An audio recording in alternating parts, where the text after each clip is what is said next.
going to do? Solve real world and mathematical problems involving area, surface area, and volume. I'll be honest, today's lesson we're only going to be doing the area piece, but this is the standard that we're looking at. Homework today should be relatively simple, just 2 more sessions in workspaces in Mathia. By the time you finish these 2, you should be at number 13. Okay?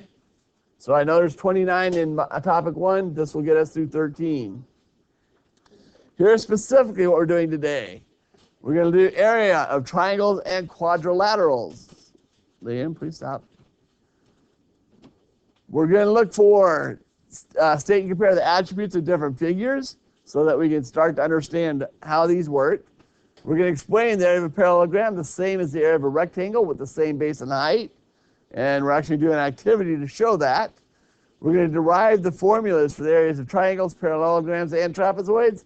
Today we're just going to do triangles and parallelograms. And then we're going to solve some real world and mathematical problems, composing and decomposing figures. So our first review, I want you guys to write 3 different numeric expressions to describe the total area of the rectangle shown at the bottom of your page. So 3 different numeric expressions. Who thinks they have all 3 different ways to find this one? Callie? 7 times 11. Awesome. That's a good one to start with. Then what? Melinda? 11 times 7. Are those different? Yes. Yes, they're different. Commutative property multiplication, I'm going to get the same answer. That we're talking about the numbers. That's wrong. The numbers are different. 7 times 11 is different than 11 times 7. The numbers are written differently. Okay.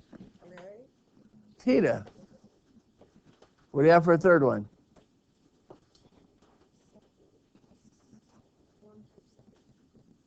Okay. So I'm going to just go a step back. So what he did was 7 times 10 plus 1. Smart kid. That's why I went to Tita for the third one. So he used distributive property, but he actually read it as already distributed. He did the 7 times 10 plus 7 times 1. So why did I want that third one? Because I wanted you guys to be able to see if I have a figure like this and I take it apart and figure out the parts and I can put it back together, I'll have the same area, right? Is everybody okay with that? Yes. Could I have done it at 5 and 6? Yeah. And then put it back together? Or could I have done this side at 3 and 4, gone this way, done 3 and 4 times 11, and then put them back together? Yes. Would I have the same area every time? Because if I'm taking my figure apart to figure the area of the small parts, then put it back together, I still have the same total area, right? Everybody good on that? Good. So you can take a figure apart and put it back together in a different way without changing its area. So how can I compose and decompose rectangles to reason about the areas? I really liked what Tina did because he made the math easy. 7 times 10 is 70. 7 times 1, 7. 70 plus 7 is 77.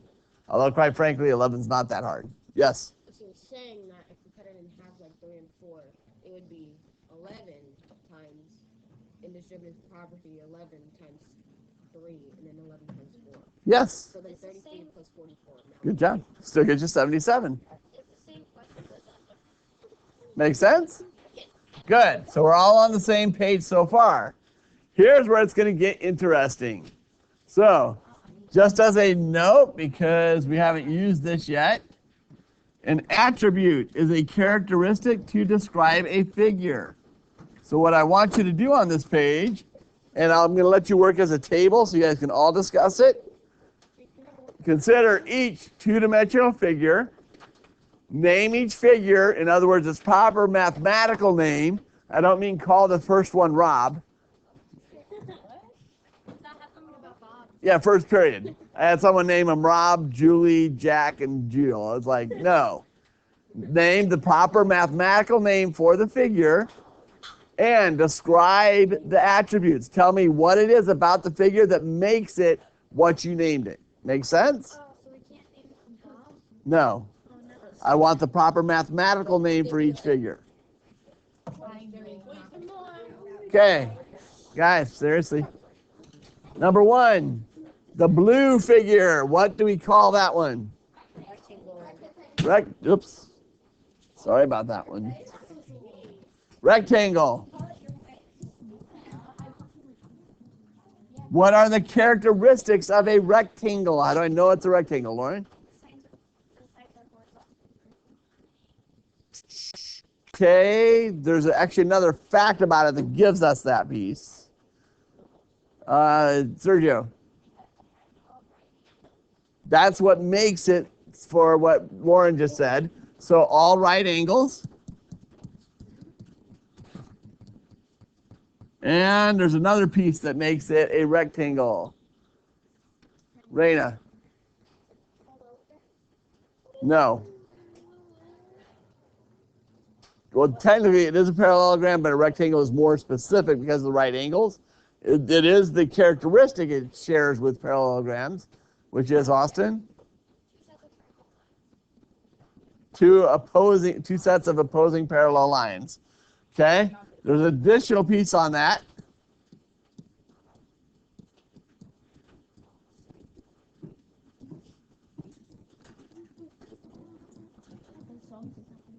That are equal in length. And they're equal to each other. They're not all equal. Because if they were all equal, then what would we call that figure? A square. Okay? So here's one of the odd things in naming figures like this. A square is a form of rectangle because opposing sides are parallel and equal. I have all 4 right triangles. But a rectangle is not a square because not all the sides are equal. So I can always go back up in how I talk about it, but I always want to drill down as far as I can to be as specific as I can, which leads to number 2. What do we call number 2? An acute triangle? No, it's actually not an acute triangle. Oh, wait. Leanne? 90 degrees. 90. What do we call that? Triangle? Right triangle. There we go. Oh, he wants a right angle. Yeah. Okay, so it's a right triangle Because it has a right angle. because it has a 90-degree angle. Acute triangles when it's under. What else makes it a triangle? Oh, that's a right triangle. I forgot what the number was, but like a whole triangle adds up to a certain number. It was like 180. Yeah. But that's not part of what makes it a right triangle. It's a right triangle because it has a 90-degree angle and, Sergio? Well, that will happen because with the 90, the other two have to be acute. Tita? Has 3 sides. If it has 3 sides and a 90-degree angle, we call that a right triangle. Okay. Whoa, hello. There we go. Okay, the next one, our purplish shape. What do we call this one? Who hasn't given? Billy. No, not a rhombus. Parallelogram. So what are the attributes that make this a parallelogram? Neither will mine, so don't ask. Melinda? No. What makes it a parallelogram? I don't know. You expect me to know. I do. I'm still trying to figure it out. Sophia? It doesn't have a 90-degree angle. Good. No 90-degree angles.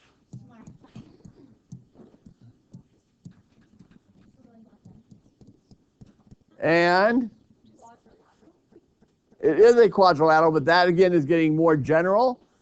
So what is specifically that makes it a parallelogram? Trapezoid. No. It has parallel sides. Opposing sides are parallel.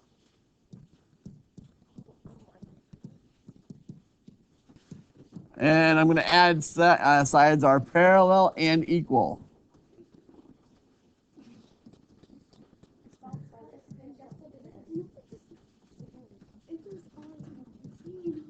Okay, so Billy, back to you. What is it about this that makes it so it's not a rhombus? What's the difference between a parallelogram and a rhombus? You know? Sophia? Well, a rhombus or a diamond, it would be.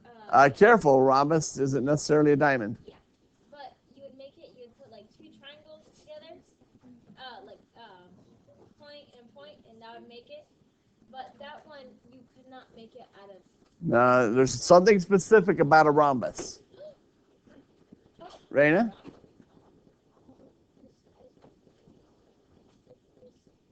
Good. In a rhombus, all sides are equal. And I can see this one is 4. This one is longer than 4. So they're not equal. Okay? Make sense? Okay, our last one. What is our last figure? Leanne? I put quadrilateral. No, we can be more specific. It is a quadrilateral, but again, we're trying to be as specific as we can. Michael? One pair of opposing parallel. What is it called? What's the name of it? What's the figure? Trapezoid. Okay, now you gave us one of the attributes, which was one pair of opposing parallel sides. Do they have to be equal? No. No. Is there anything else I could say that makes it a trapezoid? Austin? That's not necessarily the case. I could have a right trapezoid. I could have a trapezoid that looks like this. This base and this base are parallel. This is a 90-degree angle. Oh. So I could have some 90-degree angles. But this needs to be general for every trapezoid. Is there anything else that you can say about a trapezoid? Raina? That's a given, yes, because it's trapezoid. It has to have 4 sides. I guess I could put that on there because for a triangle we did say 3 sides.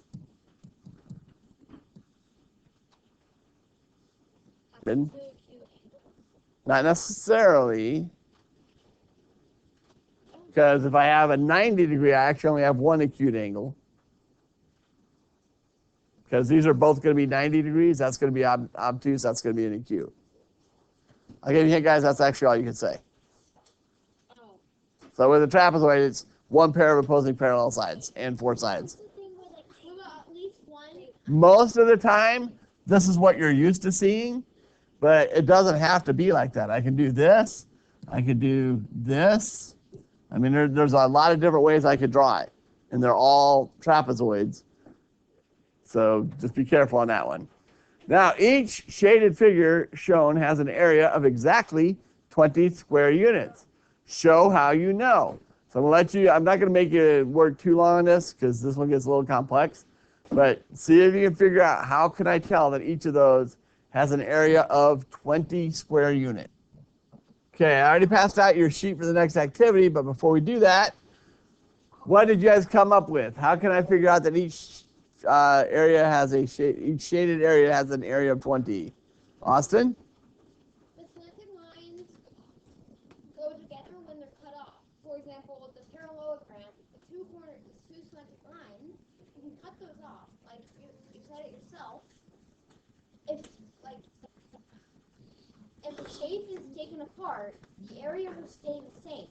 So if you cut off the 2 angles until it's a rectangle or square, you can put them together to create an actual square.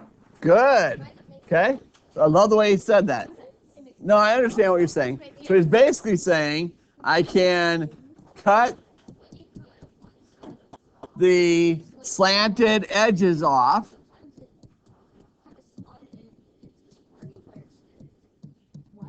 and put it back together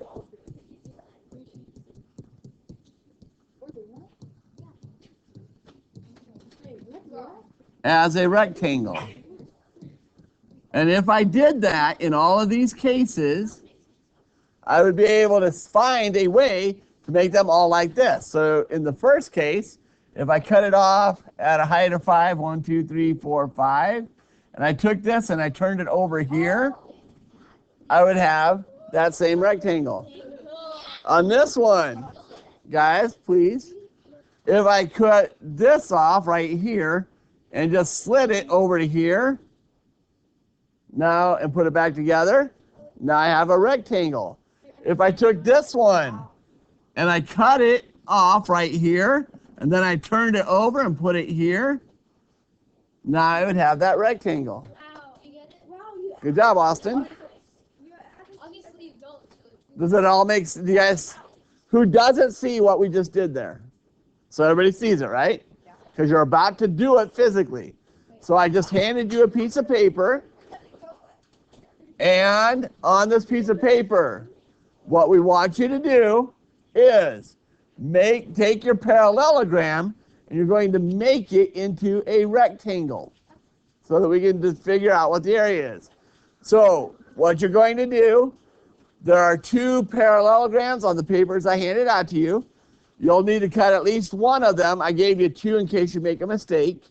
And what you're going to do is you're going to take your parallelogram, cut it out, the parallelogram itself, and make that parallelogram into a rectangle, and then you can either tape or glue it right here. If you need scissors, you can check in the back. I should have some back there.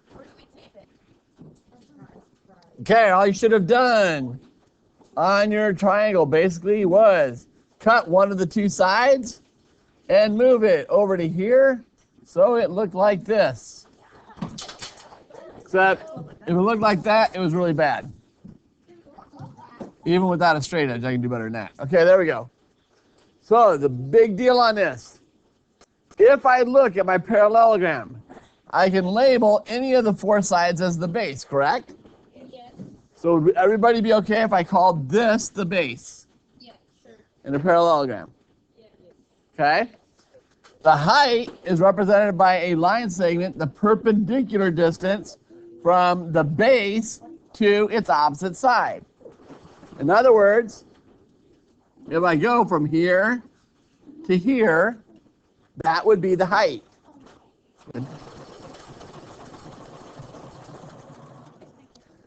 Now, because it's perpendicular, that means it forms a 90-degree angle. So I put this little box. Does everybody understand that that box mathematically is the symbol for a right angle? Yes. Good. Because that box is your best friend when it comes to area. Why? Because that box is always going to touch your base and your height. So the 2 numbers that you need are the 2 that are touching that box. This right here is the single most popular test question to give students on standardized tests to mess them up. Because guess what they're going to do? On the test, they're going to put this parallelogram, and they're going to say, okay, this is 5 meters, this is 4.8 meters, and this is 4 meters. Why do they do that? 2 reasons. Number 1, there are a lot of students who want to use every single number on the paper, and they're going to do 5 times 4 times 4.8. That would be wrong, because what is the area for a parallelogram? Tita? Length times width. Okay? So for a rectangle, we use length and width, right? Mm-hmm. But I already put a B on here. Is there really any difference between the B and the W? No. Well, there's different letters, but that's not. Different letters, but it's the same concept, right? The base and the width, it's basically how far across it is. Is there any really difference between an L and an H, a base and a length and a height? No, it's just the distance across, right? It's just that when I have a rectangle, because they're right angles, I automatically know that's the 2. In a parallelogram, I don't necessarily know that until I find my magic box. That's the one that tells me the numbers that I need. So hopefully what you're seeing is when I cut this and moved it over here, what I actually had for the L was this distance here, or the height of the parallelogram. Does everybody see that now? So I can take what we had for the area here, area is length times width. But now that I've got a parallelogram, I don't really have a length and width, I now have a base and a height. Can you see how those are the same thing? Anybody not see how those are the same thing? No. Does anybody not understand how to find the height of your parallelogram? So again, the big key on this one, the height is, and actually let's highlight this. The height is a line segment perpendicular distance from the base to its opposite side. That is our height in a parallelogram. So highlight that one. Okay. Okay? So with that understanding, we are now ready. Yes? Actually, we do have another highlight. Let's do this highlight down here as well. So, the right angle symbol indicates that lines or sides are perpendicular. Again, this is going to be your best friend because this is going to touch your base and your height every time.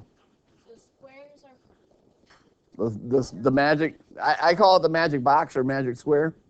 That is your friend because it's going to show you your base and your height. And that's basically the big thing you're going to be using all through area is your base and height. The magic box is going to show you where those two are. Okay, let's turn the page.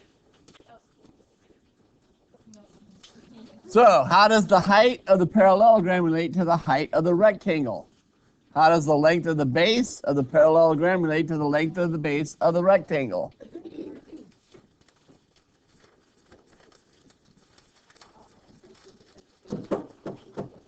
Actually, you know what? 3, 4, and 5. Is 6 on the same page for you guys? Good. I want you guys to work 3 through 6 as a table. I'm only going to give you 5 minutes because of the time we have left in class. So you have 5 minutes.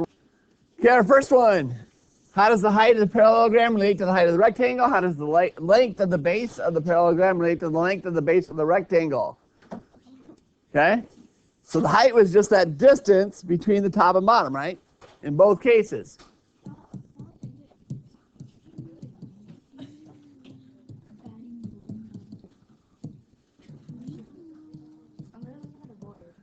You should be writing it all down. In both cases, that's an O, the distance between the top and bottom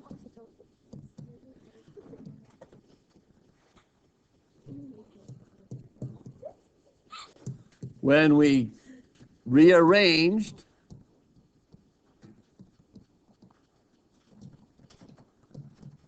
the parallelogram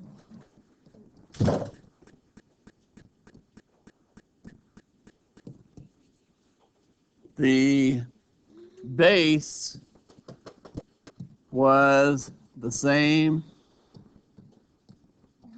as the length of the rectangle.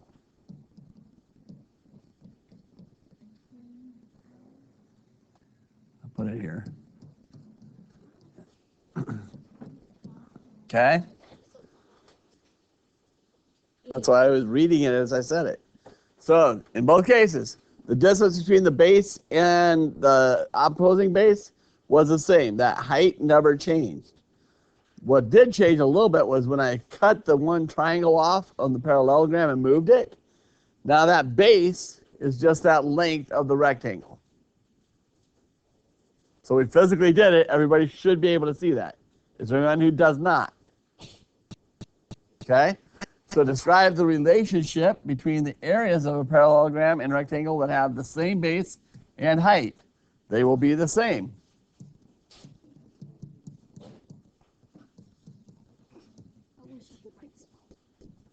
Okay?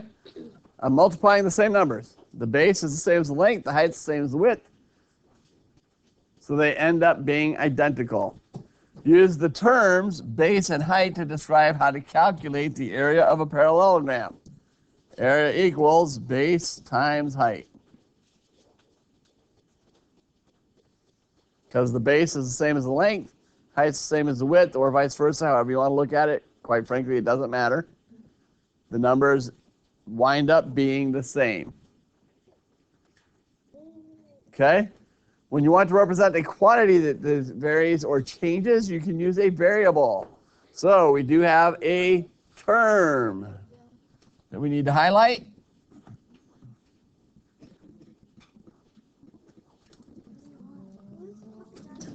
Oh boy.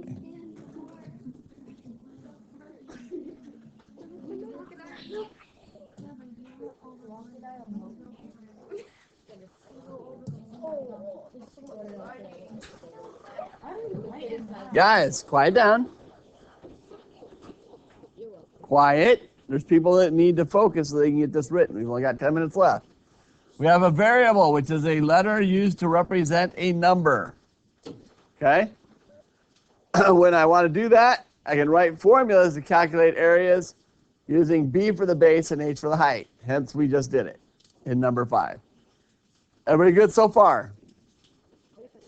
Okay, on your opposing page, you guys, page 67, are going to see these triangles. There's 3 of them. This task looks a little confusing, at least according to my last period. So let me show you what we're going to do. The paper that I just handed out to you, okay? You're going to take this paper. This is a tracing paper. It's very thin. It's what we call patty paper in math. And you're going to place this over the triangle. And you're going to trace the triangle onto your patty paper, okay? I am then going to turn the patty paper. I'm going to line up one of the sides that I traced to one of the sides on there, and I'm going to trace that exact same triangle once again with one of those lines lined up. Again, I'm going to put it right here. I'm going to trace the triangle. Is everybody okay so far? Yeah. I'm then going to take my paper and turn it upside down. Can you guys do that? Yes. I'm going to line up one of the sides with the side that I just drew, and I'm going to put them together, and then I'm going to trace the triangle again. Wait, do it like on the side? I'm sorry? Wait, look on the side. Like, yeah. So once you've traced your first one, you're going to, again, turn the paper upside down, lean it back against it, and then draw the triangle again. You're going to line up one of the lines that you already drew with the line on the picture. Yes. So basically, guys, what you should have ended up with was a series of parallelograms. This one should have looked something similar to, what's my base for? 1, 2, 3, 4, something to that.